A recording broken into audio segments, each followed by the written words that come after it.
Call आई है हमें कि 2 करोड़ रुपया तावान दे वरना बच्ची का सर मिलेगा। शेखुपुरा पुलिस की बड़ी कार्रवाई, 123 मगवी बच्चों को बाजियाब करवा लिया। ये अगवाकार गिरोह कौन था और इनका तरीका वारदात क्या था, जानिए डीपीओ शेखुपुरा जाहिद नवाज मरवत की जुबानी। उर्दू पॉइंट की वीडियोस देखने के लिए हमारा चैनल सब्सक्राइब कीजिए और बेल के आइकन पर क्लिक कीजिए ताकि आप हमारी तमाम आने वाली वीडियोस से बाखबर रह सकें। अस्सलाम वालेकुम नाज़रीन, आपका मेज़बान जैन बाबू आपकी खिदमत में हाजिर है और आप देख रहे हैं उर्दू पॉइंट। मेरे साथ नूर फातिमा मौजूद हैं जिनकी उम्र 7 साल है। 2 फरवरी जुमेरात के दिन अपने घर से चीज़ लेने के लिए निकलती हैं और इनको अगवा कर लिया जाता है। अगवाकार 15 दिन बाद इनके घर कॉल करके 2 करोड़ रुपए तवान मांगने के लिए इनके वालिदैन को कहते हैं। जब ये सूरत हाल वालिदैन के सामने आती है तो किस तरीके से पुलिस ने नूर फातिमा को रिकवर किया और नूर फातिमा कैसे अगवा हुई, ये सारा कुछ इन्हीं से जानते हैं। नूर फातिमा आप पढ़ती हैं? जी। कौन सी क्लास में? प्रेप में पढ़ती हैं। अच्छा, आप घर से क्या लेने के लिए बाहर निकली थी जब आपको वो अंकल लेकर गए थे? तो चीज लेने के लिए। तो वो आपको कहाँ लेकर गए थे? वो घर ले गए थे। घर लेके गए थे। वहाँ पर कौन कौन था जिस घर में आपको लेकर गए थे? वहाँ बस एक लड़की थी और उसके मामा एक छोटा लड़का। अच्छा, तो आपको मारते भी थे? हाँ? नहीं। आप इतने दिन जब उनके पास रही हैं तो मम्मा पापा याद आते थे? जी। तो आप रोती थी वहाँ पे फिर? हाँ? नहीं। क्या करते थे फिर जब मम्मा पापा याद आते थे? तो फिर क्या करते थे? कुछ नहीं। कुछ नहीं करते थे। तो खाना देते थे वो खाने के लिए? जी। क्या देते थे खाने के लिए? वो नान चल देते थे। इंतहाई मासूम है, बोला भी नहीं जा रहा। इसके घर वालों में से नूर फातिमा के घर वालों में से नूर फातिमा के भाई मेरे साथ मौजूद हैं। आप 1 मिनट आइएगा जरा इधर। कब पता चला था कि नूर को अगवा कर लिया गया? भाई बहुत ही मुश्किलात का सामना किया हमने, दिन रात एक कर दी, मसाजिद में ऐलान करवाए, कोई जगह नहीं छोड़ी जहाँ से देखा हो। हालांकि जो अपने घर थे सब की तलाशी लगाई। तो पहले तो यही था कि गुम हो गई है, तो फिर इसके बाद तकरीबन को 20-25 दिन बाद वापस जब बाज अभी से को 10-15 दिन पहले कॉल आई है हमें कि 2 करोड़ रुपया तावान दे वरना आपको नहीं तो बच्ची का सर मिलेगा। अस्तगफिरुल्लाह। तो वो किसने अगवा किया था, कुछ पता चला? वो जी बाद में ही पता चला है जब बच्ची बाजियाब हो गई है। वो घर का मुलाजिम ही निकला था। घर के मुलाजिम ने सारा कुछ किया? जी। और वो जितने दिन बच्ची बाजियाब नहीं हुई तब तक वो घर में ही रहा, नमक रहा। जिस दिन बाजियाब हुई है उस दिन वो घर से गया। मतलब उस दिन घर से क्यों गया? बस उसे पता था कि अब मेरी मौत आ गई है। वो मुलाकात भी करता था इसके साथ जाके? नहीं, वो उतने दिन घर ही रहा। हाँ। उसका पीछे रब्ता होता रहता था जिसको बच्ची उसने स्पुर्द की हुई थी, वो भी उसके रिलेटिव में ही था। वो भी अरेस्ट हो गया बाद में? हाँ जी, वो अरेस्ट हो गया था और पुलिस ने उसका इनकाउंटर कर दिया था। जो घर का मुलाजिम था वो अभी तक नहीं पकड़ा गया और पुलिस काफ़ी कोशिश कर रही है। तो इंशाल्लाह अनकरीब वो भी पकड़ा जाएगा और उसका भी इंजाम इंशाल्लाह बुरा ही होगा। तो भाई आप लोग करते क्या हैं, मतलब उसने इतने पैसे क्यों मांग लिए? बिजनेसमैन है, क्या करते क्या हैं? नहीं सर, हमारा तो बिज़नेस है भैंसों का, हमारा जद्दी पुश्ती काम है। तो सेल परचेज करते हैं? जी, सेल परचेज नहीं, हमारी अपनी शॉप है और अपनी भैंसें हैं। अपना दूध जो होता है वही सेल करते हैं उधर। तो कुछ पैसे दिए, कैसे ट्रैप किया उनको? नहीं, बहरहाल हमें पुलिस ने भी तब तक कुछ नहीं बताया जब तक बच्ची बाजियाब। बस वो हमें दिलासा देते थे कि इंशाल्लाह। अंदर से हमें भी था भी यार ये काम नहीं कर रहे हमारे लिए, तो कुछ हम पैसों का भी इंतज़ाम कर रहे थे। मगर अल्लाह का लाख लाख शुक्र है और पंजाब पुलिस का बहुत शुक्रिया है अदा करते हैं कि उन्होंने कि हमारे पैसे को इंतज़ाम करने से पहले बच्ची बाजियाब होगी।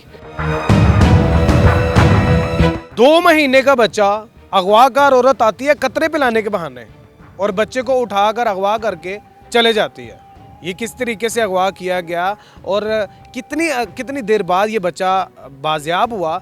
बच्चे की दादी अम्मा मेरे साथ मौजूद हैं जिन्होंने बच्चे को गोदी में लिटाया हुआ और ये सिर्फ 2 महीने का बच्चा है।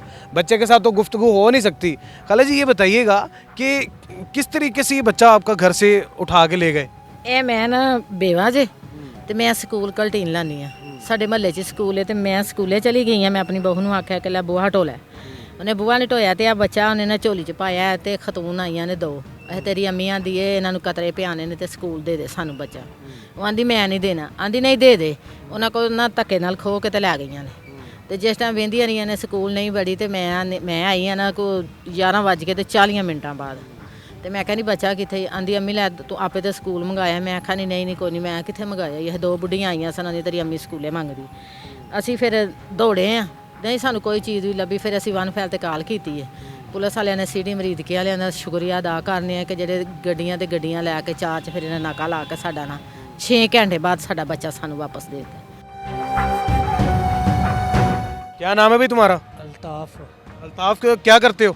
रेडी लाता है दाता दरबार में। रेडी लगाते थे। जी तो ये अलीशा के साथ क्या ताल्लुक है, क्यों उसको सेल किया? सारे ये दिन दरबारों 2 बुढ़ियाँ लेके आई थी, ठीक है, सहेलियाँ बना के लेके आई थी, ठीक है। उधर गए हैं, खाना शाना खिलाया है। नीला के घर में बैठे खलोते हैं, ठीक है, उधर ही रहते हैं। अगवा किया था उसको? हाँ जी, उधर से अगवा ही किया था, ठीक है। नदीम भाई आया था, नदीम भाई कहता यार मेरी बहन बनी है कराची, आओ चले, ठीक है। ये मुझे लेके गया, इसका उधर ये उधर ही रह गया, मुझे वापस भेज देता तुमने है। उसके साथ गलत काम भी किया था? नहीं सर, गलत काम नहीं मैंने किया है, ठीक है। इसने मुझे 10,000 रुपया दिया, मैं वापस आ गया सर। 10,000 रुपये में उसको सेल किया? हाँ, इसलिए नदीम भाई ने मुझे 10,000 रुपया दिया। नदीम कौन है भाई? ये ठीक कह रहा है? ਸਰ ਜੀ ਇਹ ਸਰਾਸਰ ਝੂਠ ਹੈ। ਮਿਲੀ ਇਹਨਾਂ ਨੂੰ ਲੜਕੀ ਇਹਦੀ ਤੇ ਇਹਦੀ ਬੀਵੀ ਨੂੰ। ਇਹ ਸਰ ਜੀ ਅੱਗੋਂ ਮੈਨੂੰ ਲਾ ਕੇ ਚਕਮੇ ਦੇ ਵਿੱਚ ਕਿ ਚੱਲ ਚਲੀਏ ਸੇਵਨ ਸ਼ਰੀਫ ਸਲਾਮ ਕਰਨ। ਇਹ ਉੱਥੇ ਜਾ ਕੇ ਇਹਦਾ ਬਾਜੀ ਨਾਲ ਪਹਿਲੇ ਕਨੈਕਟ ਸੀ, ਇਹ ਹੁਣ ਮੇਰੇ ਤੇ ਸਰ ਜੀ ਮੇਰੇ ਸਰਾਸਰ ਮੇਰੇ ਤੇ ਬਦਨਾਮੀ ਲਾਉਂਦਾ ਪਿਆ। ਇਹਨੂੰ ਲਿਆਂਦਾ ਜੇਲ੍ਹ ਚੋਂ ਕਢਾ ਕੇ, ਇਹ ਅੱਗੇ ਵੀ ਐਸੇ ਕੰਮ ਦੇ ਵਿੱਚ ਉੱਥੇ तुमने इसको पैसे क्यों दिए थे? ਸਰ ਮੈਂ ਨਹੀਂ ਪੈਸੇ ਦੇ, ਇਹ ਝੂਠ 10,000 रुपये दिया था। ਜੀ ਸਰ ਸਰਾਸਰ ਝੂਠ ਮੇਰੇ ਤੇ ਬੋਲਣ ਡਿਆ। ਮੇਰੇ ਬੱਚੇ ਨੇ ਛੋਟੇ 4 ਬੱਚਿਆਂ ਦਾ ਪਿਓ ਵਾ। ਇਹ ਮੇਰੇ ਤੇ ਸਰਾਸਰ ਝੂਠ ਨਿਜ਼ਾਮ ਲਾ ਰਿਹਾ ਸਰ ਜੀ। ਗਿਆ ਜ਼ਰੂਰ, ਮੈਨੂੰ ਲੈ ਕੇ ਨਾਲ ਗਿਆ, ਲੇਕਿਨ ਇਹ ਪੈਸਿਆਂ ਵਾਲਾ ਇਹ ਨਹੀਂ ਮੈਨੂੰ ਜੋ ਖਰਚਾ ਦਿੱਤਾ, ਮੈਂ ਨਹੀਂ ਇਹਨੂੰ ਦਿੱਤਾ। ਸਾਰੇ ਮੇਰੇ ਤੇ ਨਿਜ਼ਾਮ ਲਾ ਰਿਹਾ, इल्जाम लगा रही है। ਸਾਰੇ ਸਰਾਸਰ ਨਿਜ਼ਾਮ ਲਾ ਰਿਹਾ हाँ ਸਾਹਿਬ। भाई, सर इस गल का बाकर शाह को भी पता है, ठीक है, किराया इसको ही भेज दिया। वो 10,000 जिधर इन्हें पकड़ा जाना है उधर भी इसको ही उन्हें। शर्म आती है? हाँ जी सर, हैं? हाँ जी। 123 बच्चों को रिकवर करने के बाद जाहिद नवाज मरवत साहब जो कि डीपीओ शेखुपुरा हैं मेरे साथ मौजूद हैं। इतनी बड़ी कार्रवाई करने में कितना अरसा दरकार था आपको? शेखपुरा पुलिस ने इस साल 123 बच्चों को रिकवर किया, जिसमें से 13 के लगभग हमने बच्चे चाइल्ड प्रोटेक्शन ब्यूरो को दिए और ईदी सेंटर को दिए। एक चीज़ मैं आपको बताता चलूँ कि जब मैं बच्चों की रिकवरी की बात करता हूँ तो हमने इन 10 महीनों में किडनैपिंग को भी फेस किया, एब्डक्शन को भी फेस किया, होमलेस चिल्ड्रन को भी फेस किया, कि मिसिंग चिल्ड्रन को भी फेस किया, कि घर से निकले और बाद में पता नहीं चला। आपने देखा, अभी आपने कुछ बच्चों के भी इंटरव्यूज़ किए। बिल्कुल। जब बच्चा गायब होता है तो एक बहुत बड़ा सेंसेशनल क्राइम बन जाता है। आप पूरे पंजाब में देख सकते हैं कि कहीं पे भी आपको FIR पेंडेंसी नहीं मिली। इसकी वजह क्या है? बेसिकली वजह यही थी कि जब क्राइम किसी के साथ हो जाए और फिर ख़ासकर ऐसे सेंसेशनल क्राइम, तो उसकी सबसे पहली जो रिस्पांस है पुलिस की तरफ से वो FIR का इंदराज है। FIR के बाद जब दूसरे इन्वेस्टिगेशन प्रोसेसेस शुरू होते हैं वो बड़े टेक्निकल होते हैं, वो उसमें मसाइल भी होते हैं, चैलेंजेस भी होती हैं, रिस्क्स भी होती हैं। मैं एक छोटी सी एग्जांपल आपको दूंगा कि फैक्ट्री एरिया में पुलिस को एक कॉल रिसीव होती है कि नूर फातिमा, जिसकी उम्र टोटल उम्र 4, 5, 6 साल लगभग 7 साल के लगभग बिल्कुल थी, कि जो किडनैप होती है।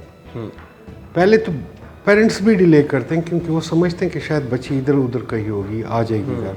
पुलिस को इन्फॉर्मेशन मिलती है और पुलिस रिस्पॉन्ड करता है। उसके बाद हम FIR दर्ज करते हैं, बच्ची नहीं मिलती।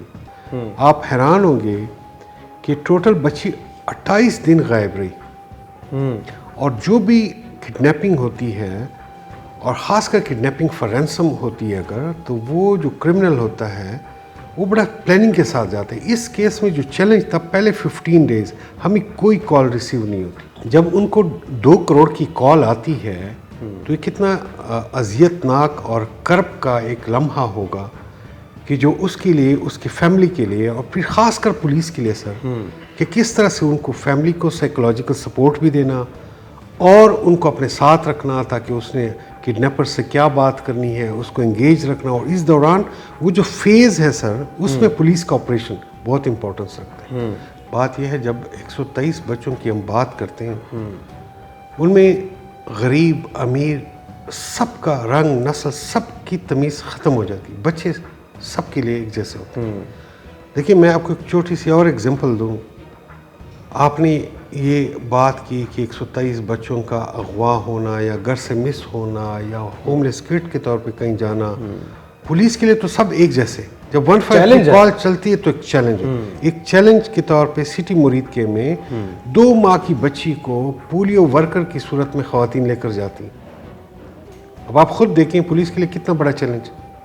उनको ट्रेस करना, उनको गलियों में घूमना, उनको उस इलाके को कॉर्डन करना, फिर एक एक बंदे को सस्पेक्ट को चेक करना, सीसीटीवी रिकॉर्ड चेक करना, तो सर ये मामूली बात नहीं होती।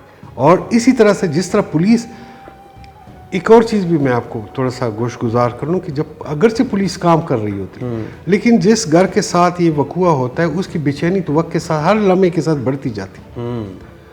तो पुलिस के लिए न सिर्फ उनको ट्रेस करना चैलेंज होता है, उस फैमिली को साथ लेकर चलना भी एक चैलेंज है। अच्छा, आपने एक वाकया बताया था जिसमें एक बच्ची को 30,000 रुपए के इव्स हाँ, यस, सेल कर दिया गया। बहुत अच्छा रेफरेंस आपने दिया। अभी recently district Sheikhpura police Alishba नामी बच्ची को, जिसकी 13-14 साल उसकी उम्र है, वो घर से मिस होती। वो किसी मज़ार पे जाती है, मज़ार पे उनको इंटाइस करके बुलाया जाता है और उनको वहाँ से फिर किडनैप करते हैं और वो सेल आउट होते हैं। 8 पॉइंट्स पे वो सेल हुई है। और 30,000 से ये बात शुरू होती है। पहले पाक पतन जाती है, फिर मुल्तान जाती है, फिर हैदराबाद, सक्कर, गोड की, और फिर आखिर में जब पुलिस रिकवर करती वो सिंध के कच्चे एरिया से रिकवर करती। अच्छा, अब 123 बच्चे जो है ये सारे अगवा नहीं है। इनमें कुछ बच्चे ऐसे भी हैं जो गुम हो गए थे, इनमें से कुछ बच्चे ऐसे भी हैं जो घरों से भाग गए थे, और घरों से भागे हुए बच्चों को भी आपने रिकवर किया है। घरों से बच्चे क्यों भागते हैं? देखिए, बड़ा वैलिड पॉइंट है। बच्चे की अपनी एक साइकी है, उसकी अंडरस्टैंडिंग है, उनको समझना, बच्चों को समझना सबसे इम्पोर्टेंट है। सबसे पहले जिम्मेदारी बनती है वालिदैन की कि वो अपने बच्चों को समझे। बिल्कुल सर, जनरेशन गैप है। जनरेशन गैप की जब हम बात करते हैं तो अंडरस्टैंडिंग की भी गैप है। उन बच्चों को समझना कि उनकी रिक्वायरमेंट्स क्या है, वो हम पेरेंट्स से चाहते क्या हैं। बेजार डांट डपट का वक्त नहीं रहा।